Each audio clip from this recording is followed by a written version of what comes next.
Él está hablando de un tipo de maestros, de líderes, que forman un tipo de membresías alrededor de ellos, caracterizados por un relajamiento doctrinal y moral.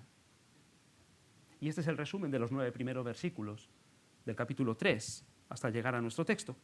Así que se presentan aquí dos tipos de personas en este capítulo, y la cláusula de contraste, de bisagra, es con la que comienza el versículo 10. Pero tú. Ellos, pero tú. Por un lado, dice el verso 8, están los que resisten la verdad. Por otro, dirá el versículo 14 de nuestro pasaje, los que persisten en la verdad. Y la pregunta, iglesia, es ¿qué tipo de pastores queremos tener? Y conectado, ¿qué tipo de congregación queremos ser? Pues vamos a ver, a partir de nuestro pasaje, 3 recomendaciones que debemos considerar para establecer y proteger a la iglesia, procurando ministros firmes de la palabra y cultivando una membresía firme en la palabra.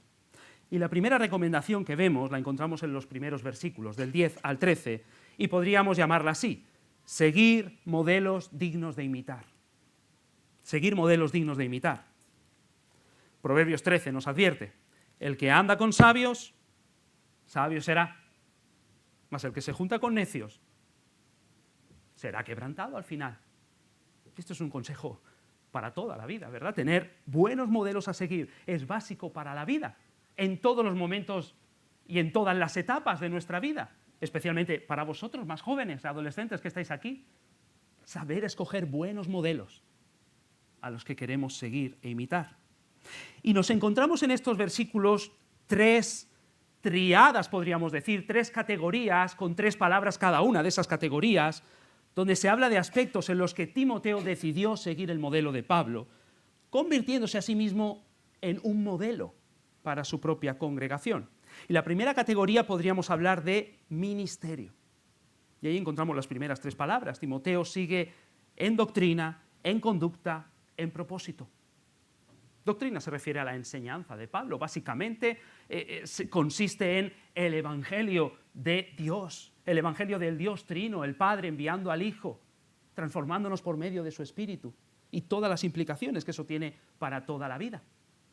En conducta, eso se refiere a su forma de proceder, no solo cómo enseña, sino cómo también procede. Los miércoles estamos hablando mucho de esto, ¿verdad? Al estudiar juntos la primera carta a los tesalonicenses, la forma de proceder de Pablo adornaba la enseñanza de Pablo, acompaña. Y propósito, esto nos lleva al terreno más interno, de las motivaciones que hay detrás, lejos de la ambición personal, como muchos otros maestros itinerantes en su época y también hoy día, buscando el dinero, la fama. La motivación de Pablo podría resumirse en 3 propósitos, por los cuales estaba dispuesto a perderlo todo: la gloria de Dios, dar a conocer a Dios; la edificación de su iglesia, ser de ayuda para creyentes; y la salvación de los que aún no creen. Él está dispuesto a perder todo por eso. Pero si hemos visto esta primera categoría, hay una segunda categoría, no solo en ministerio, también en carácter. Y ahí están las 3 palabras siguientes: fe, longanimidad y amor. Fe se refiere a su fidelidad, constancia, ¿verdad?, con el Señor.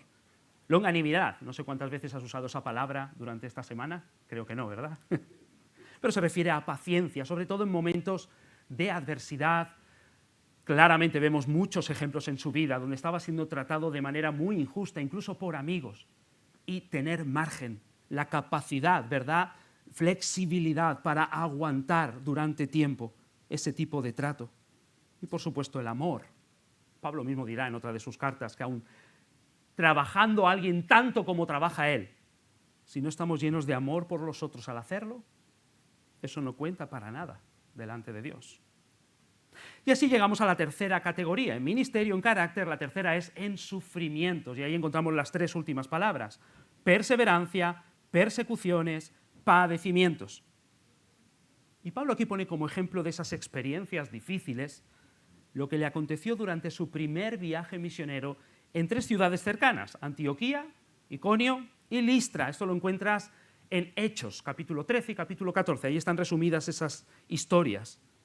En la primera ciudad fue perseguido, En la segunda fue a punto de ser apedreado y en Listra, interesantemente, es la ciudad de Timoteo. Llegaría a ser lapidado hasta dejarle por muerto. Y lo interesante es que Timoteo se entregó al Señor en medio de ese caldo de cultivo. Él se convirtió en ese contexto. Él nunca ha conocido otra forma de ser cristiano que en persecución. Es por eso que debes sospechar cuando deje de serlo. ¿Dónde ha habido un cambio? ¿Fuera o en tu corazón? Esa era una marca de una iglesia verdadera. Esto, de acuerdo al reformador protestante Martín Lutero, junto con otros reformadores, hablaban de las marcas de una verdadera iglesia en su momento para distinguirla de la falsa iglesia, y entre ellas se decía que predicase correctamente la palabra de Dios, es la primera marca, que se administrase correctamente los sacramentos, bautismo y santa cena, segunda marca, que se practicase correctamente la disciplina eclesial, gobierno de iglesia y mantener buen comportamiento en la iglesia, la tercera, y Lutero añadía esta, que fuese perseguida por el mundo. Pablo remarca de hecho eso en el versículo 12, cuando dice, y además, no solo yo, Timoteo, todos los que quieren vivir piadosamente en Cristo Jesús de manera comprometida, padecerán persecución. Eso es una promesa. Y es una marca también, que solo puede esquivarse Timoteo, Isaac, iglesia, siendo un mal ministro o siendo una mala iglesia. Pero cuidado, sigue diciendo el verso 13, esos irán de mal en peor, ¿eh? No pienses que van a acabar mejor. Sin embargo, mira, además, para estimular a Timoteo, Pablo le asegura que de todas esas experiencias difíciles, dice él el verso 11, el Señor me ha librado de todas. Bueno, puedes pensar, y quizá Timoteo podría pensar, bueno, hasta aquí sí, Pablo, pero ¿qué pasa en esta? En esta última, estás a punto de ser ejecutado. Bueno, lo cierto es que para Pablo el concepto de ser liberado incluye mucho más que escapar físicamente de una situación. Fíjate al final de esta misma carta, pensando en su ejecución inminente, Pablo dice, capítulo 4, verso 18, el Señor me librará de toda obra mala y me preservará para su reino celestial. Para Pablo la liberación incluye la muerte también. Porque, y decíamos esto semanas atrás, como nos enseña el Catecismo de Heidelberg, la muerte de los creyentes es liberación.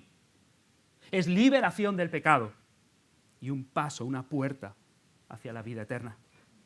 Y eso debe infundir más valor en Timoteo para seguir el ejemplo de Pablo y ser un modelo para su iglesia también. Timoteo marcó una diferencia notable para su iglesia. Él siguió fielmente el modelo de Pablo, que era el modelo de Cristo, en ministerio, en carácter, en sufrimiento por la verdad. Él puede decir como Pablo, sed imitadores míos, así como yo lo soy de Cristo. Y así fue un ministro de referencia para su congregación. Si en una imprenta la primera hoja tiene un error, todas las copias van a salir con ese mismo error. Si los pastores no son referentes fieles, eso se va a ver de una manera u otra en los miembros de esa congregación. Por eso es tan importante, iglesia, que nos hagamos esta pregunta. ¿Qué modelo de pastores buscamos? ¿Qué modelo de iglesia queremos seguir? ¿Acaso va a ser uno que no tenga cuidado de su doctrina? ¿Qué más da precisar, estudiar, definir, confesar? O sí, nos encanta que los domingos haya sana doctrina, mientras no se lleve a cabo nunca. Y no nos importa la conducta. Sí, que se enseñe muy bien, pero no te metas en la vida de las personas, y este comportamiento quizá no se ajusta a la Escritura. No, eso no debe ser así entre nosotros. O una iglesia cuyo propósito es la gloria de los hombres, ahora que se suben mensajes a YouTube, que haya muchas visualizaciones, eso es lo importante. Una iglesia que nunca reciba la oposición de nadie, ese no es el modelo bíblico, ni de Timoteo, que era una copia de Pablo, que era una copia de Cristo. Busquemos ese modelo de pastores y sigamos ese modelo de iglesia. Pero encontramos una segunda recomendación. La primera es seguir modelos dignos de imitar. La segunda la encontramos en los versos 14 y 15, y sería permanecer con convicciones firmes. Y esta es la segunda recomendación para proteger a la Iglesia. Pablo ya había hablado contra cierto tipo de personas en las iglesias, lo encontramos aquí en el mismo capítulo 3, en el versículo 7, mira cómo él las define. Siempre están aprendiendo y nunca pueden llegar al conocimiento de la verdad. Eso suena hoy día muy humilde, muy bueno incluso. De hecho, parece estrecho, incluso arrogante, quien tenga convicciones, quien se atreva a afirmarlas, quien las defienda. En muchos círculos, de hecho, se mira con sospecha a aquellos que nos atrevemos a afirmar esto creemos. Pero esa visión deja expuesta a la Iglesia todo tipo de peligros, de la misma manera que dejaría expuesta a tu familia todo tipo de peligros si te dejase siempre la puerta abierta de casa. Un niño puede salirse y perderse. O ladrones pueden entrar y llevarse algo de valor. ¿Cuál es la solución? Cierra la puerta. Estudia, define, precisa, protege tu mente cerrándola en la verdad.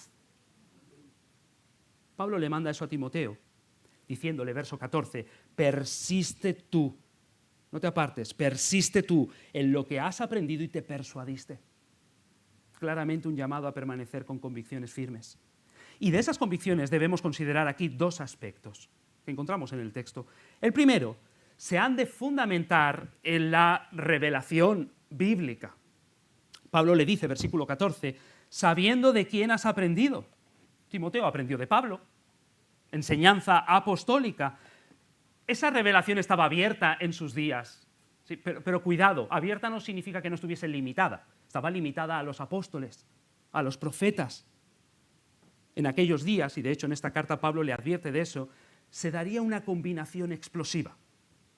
Maestros con ganas de enseñar nuevas cosas y comunidades sin convicciones firmes con ganas de oír cosas nuevas. De esto va a hablar en el capítulo 4. La revelación bíblica, apostólica, hoy está cerrada, por eso nuestras Biblias tienen tapa, ¿verdad? Mejor dura. ¿Estás cansado de la enseñanza bíblica? ¿Te aburre oír siempre el mismo libro? ¿El mismo evangelio? ¿La misma fe? ¿El mismo Cristo? ¿Las mismas doctrinas de siempre? ¿Te gustaría indagar cosas nuevas fuera de este marco? Cuidado. Cuidado con entusiasmarte con maestros que no te hablan la palabra de Dios, sino que su discurso está lleno de sus experiencias, de cómo Dios les ha hablado, de cómo se sienten a la ley y al testimonio, diles como el profeta Isaías. Si no hablan conforme a eso, es que no les ha amanecido. No hay ninguna luz digna de seguir en ellos. Se han de fundamentar en la revelación bíblica las convicciones. Pero en segundo lugar, y quiero detenerme aquí, hay un caldo de cultivo para ellas, que comienza antes que en medio de la iglesia. Se han de cultivar en los hogares. Y esa fue la experiencia de Timoteo. Pablo le recuerda dónde se establecieron esas convicciones tan fuertes, señalándole, versículo 15, que desde la niñez has sabido las sagradas escrituras, las cuales te pueden hacer sabio para la salvación por la fe que es en Cristo Jesús. Niños, adolescentes, jóvenes, nunca es demasiado temprano para aprender las bases de la fe cristiana. Es ahí donde debemos interiorizarla. Y eso va a producir en nosotros convicciones fuertes. Si en casa te han estado enseñando la fe cristiana, no la sueltes. ¿Quién te quiere mejor que tus padres? Tenía un amigo que me decía, no dejes la buena enseñanza de tu madre hasta que a la luz de la Escritura no tengas más remedio que hacerlo. ¿Quién te va a querer más? Te están enseñando. Timoteo había estado expuesto a un ministerio continuo de la palabra en su propio hogar por parte de su madre, lo dice el texto en el primer capítulo, y de su abuela. Ellas habían asentado las bases para que más tarde Timoteo llegase a la fe en Cristo y permaneciese firme en la verdad. Así que no solo padres, y también abuelos que estáis aquí, tenéis nietos, o tiets y tías. Podemos hacer un gran trabajo con los más pequeños y prepararles para que tengan convicciones firmes Y si acaso han de llegar, sean ministros firmes también un día de la palabra. Muchos conocéis este proverbio, ¿verdad? Por Proverbios 22 dice, instruye al niño en su camino, y aun cuando fuere viejo, no se apartará de él. Lo que nos está diciendo aquí la sabiduría es que aquello que le inculquemos al niño desde bien temprano formará en él unas convicciones que difícilmente soltará el resto de su vida. Sean las que sean, esto es neutro. Entonces, ¿qué mejor instrucción que enseñarle en doctrina y en ejemplo la palabra de Dios? Eso no se va a dar por casualidad. Eso se da por dedicación, por instrucción constante. Y nota que no solo se trata aquí de enseñar la Escritura como un conjunto de historietas sueltas. La Biblia tiene 66 libros, pero una sola historia, que traza todo de punta a punta. Y debemos ligarlas al mensaje central, darle a conocer a Cristo y la salvación que solamente hay en Él. Los hogares, de esta manera, se convierten en los principales centros de evangelización y de discipulado. Y esa, de hecho, fue la experiencia en los días de la Reforma protestante, allá por el siglo XVI y posterior, cuando se perseguía al pueblo evangélico, se ejecutaban a pastores, se prohibían reuniones públicas, la causa se afianzó, se afirmó, continuó, fue promovida por la enseñanza religiosa en los hogares. Alrededor de la mesa, padres instruyendo en el evangelio bíblico a sus hijos, guiando a la adoración familiar a toda su casa, incluido con sus sirvientes, y en los principios de la fe cristiana aplicados a todas las áreas de la vida.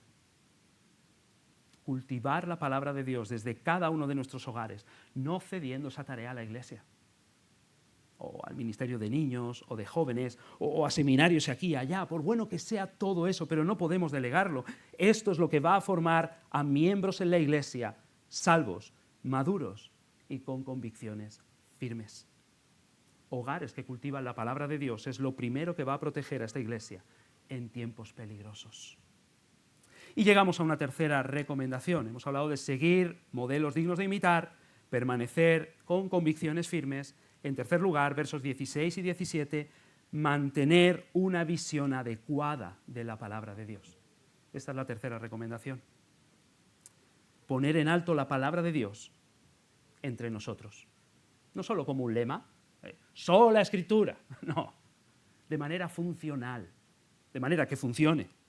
Y eso comienza por la manera de verla y de cómo se trata por parte de sus ministros también, desde el púlpito mismo.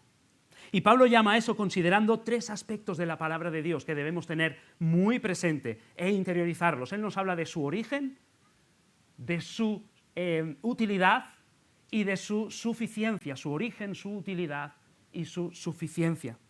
Hablando del origen, el apóstol es contundente al decir toda la Escritura es inspirada por Dios, dice el versículo 16. Y eso está apuntando al origen divino de ella. La Biblia tiene más de 40 escritores, pero un solo autor, Dios. Literalmente significa que han sido respiradas por Dios dentro de sus autores humanos, guiando, supervisando, solo a veces dictando en los escritores, asegurando que el resultado final serían las palabras de Dios mismo. Toda la Escritura. Eso nos indica la extensión y a la vez también la intención, la intensidad. Toda se extiende a todas sus partes por igual. A eso se le llama en teología inspiración plena. Todas sus partes por igual. Y alcanza hasta las mismas palabras como vehículos que transportan esas ideas. No hay manera de generar conceptos e ideas si no es por palabras. Y hasta esas palabras alcanza la inspiración. Eso en teología se le llama inspiración verbal. Y claro, quizá puedo adivinar lo que estés pensando, permíteme. Y alguno dirá, bueno, en cualquier caso, eso será cierto solamente de sus escritos originales, ¿verdad? Lo que nosotros tenemos solamente son copias y traducciones, pero no tenemos esas autografías, esos primeros escritos. Y eso es cierto. Pero eso no debe disminuir en nada nuestra confianza en el texto que tenemos. Pablo solamente disponía de copias también y de traducciones de esas copias. Y sin embargo, él le afirma a Timoteo igualmente, toda la Escritura es inspirada por Dios. Él confiaba, y nosotros debemos confiar también en la preservación de las Escrituras. Que Dios, a través del tiempo, de miles de copias manuscritas bien cotejadas, bien contrastadas, de sus fieles traducciones a múltiples idiomas, ha cuidado su revelación escrita. Creemos en Dios, es otra manera de decirlo. Y todo eso nos lleva a considerar las Escrituras como completamente infalibles. Ahora bien, mantener una visión adecuada de la palabra de Dios no es simplemente afirmar la doctrina de la inspiración plena y verbal de las Escrituras, implica sujetarnos a ella entonces. Implica reconocerla como nuestra autoridad suprema y someternos a ella en todo lo que creemos y en todo lo que hacemos. Eso es lo que significa sola Escritura. Una ilustración de ello la encontramos en el rey Josías. Esto está en el segundo libro de Reyes, capítulo 22. Él, después de leer el libro de la ley, reaccionó. Eso es lo que se espera. Si crees que este libro viene de Dios, reaccionas. Él se rasgó las vestiduras en señal de duelo y reformó al pueblo conforme a ellas. Eso es creer en la inspiración. El profeta Isaías habla de temblar a su palabra. Esa es la reacción, temblar a su palabra. Mantener una visión adecuada de la palabra de Dios entre nosotros supone que al enseñarla, que al estudiarla fielmente, la oímos con reverencia, como la voz de Dios, y hacemos los cambios que sean necesarios. Eso es afirmar, eso es creer de verdad la inspiración plena y verbal de toda la Escritura. Pero no solo nos habla de su origen, en segundo lugar nos habla aquí Pablo de su utilidad. Él sigue diciendo en el versículo 16 que toda la Escritura es útil. ¿Para qué? Para enseñar, para redarguir, para corregir, para instruir en justicia. La suma de todas esas acciones genera un cambio total en la persona. La Biblia enseña las verdades de Dios para tu vida, para esta vida presente y para la futura. Y cuando hace eso, luego nos redarguye. Eso quiere decir, nos convence de aquello que está mal, en mi pensamiento o en mi comportamiento, y seguidamente nos corrige, nos presenta el camino alternativo para tomar otra ruta. Y finalmente, al repetir esa acción, nos instruye, la idea es, nos entrena como una disciplina deportiva, nos entrena la mente, la conducta, hasta que se afiancen nuevos hábitos. Así nos transforma la palabra de Dios.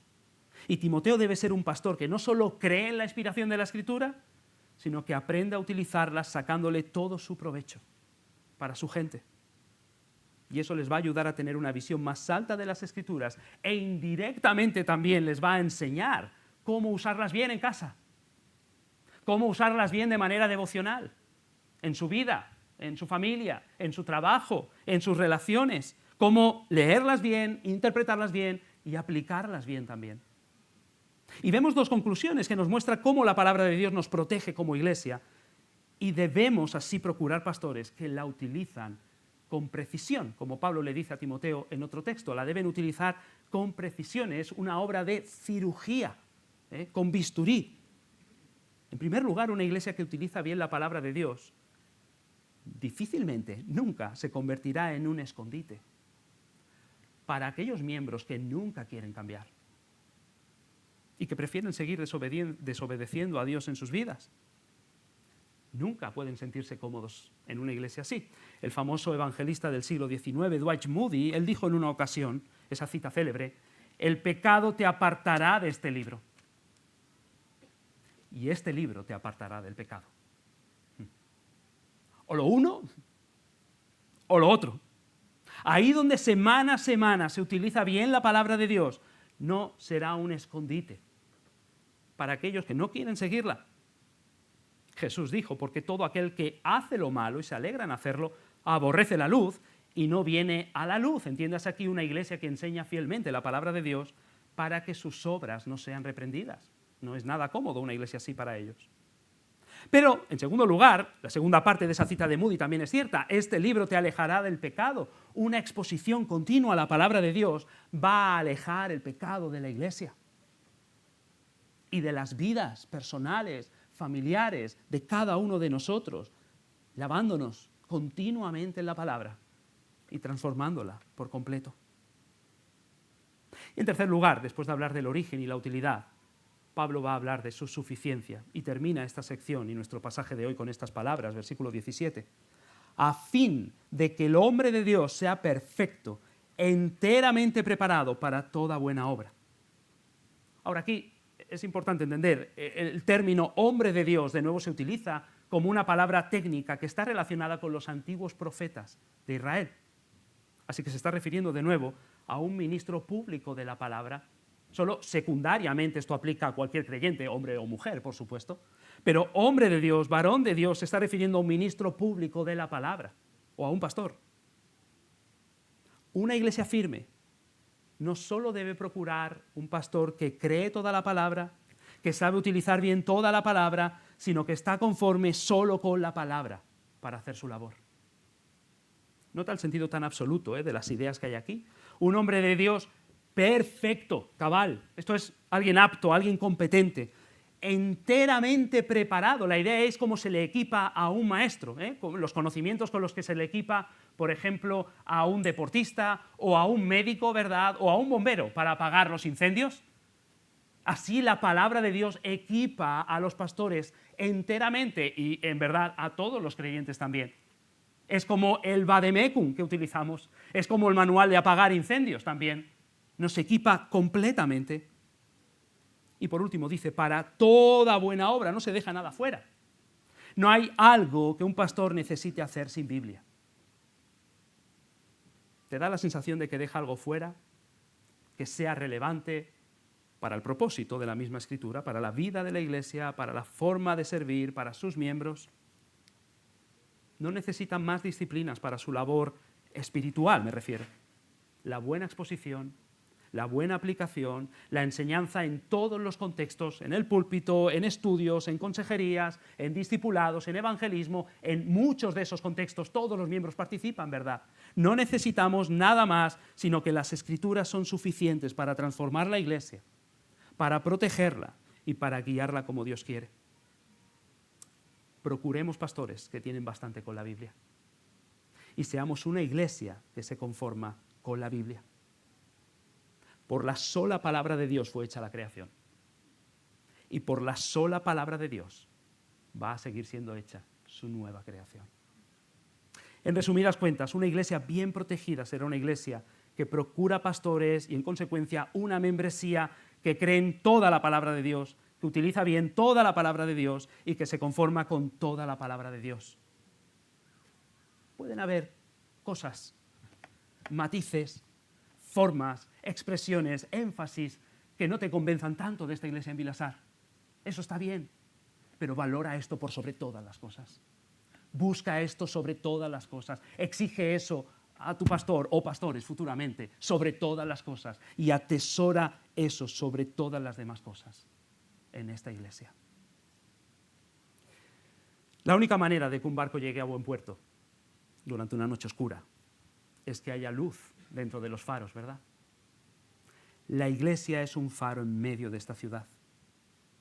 Y para que alumbre debidamente, antes que ninguna otra cosa, debe procurar que haya luz en su interior. Debe procurar ministros firmes de la palabra y miembros firmes en la palabra. ¿Qué crees, que Satanás no sabe eso? Por supuesto que sí. Y procura despistar a la iglesia con muchas cosas, muchas actividades, muchos programas, muchas divisiones, muchos pecados encubiertos. De hecho, puedes comprobar eso en el libro de los Hechos una y otra vez, ¿verdad? Ananías y Zafira, luego el problema de la división entre unas viudas y otra. ¿Todo para qué? Para que se frene el avance de la palabra en esa iglesia y fuera de esa iglesia. Él quiere que nuestra luz se convierta en tinieblas. Iglesia, estamos en los postreros días y eso, según Pablo, son tiempos peligrosos. No por lo que el diablo quiere hacer fuera y lo convulso que vemos el mundo, sino por lo que quiere hacer dentro. Pero hay una buena noticia. No estamos obligados a caer. La caída no es inevitable. Cristo ha comprado su iglesia con su propia sangre. Él desde el cielo ahora suministra su espíritu en medio nuestro. Él ha prometido estar con nosotros cada día hasta el final. Él quiere, y así hace, proveer de ministros firmes de la palabra. Y Él quiere seguir actuando en los miembros para que juntos sigamos creciendo hasta la estatura de Cristo. De acuerdo al mensaje de Pablo a Timoteo, podemos y debemos proteger la Iglesia siguiendo modelos dignos, permaneciendo firmes con convicciones bíblicas y manteniendo una visión adecuada y elevada de la palabra de Dios en medio nuestro. Amén. Pues que Dios nos ayude. Vamos a orar por ello.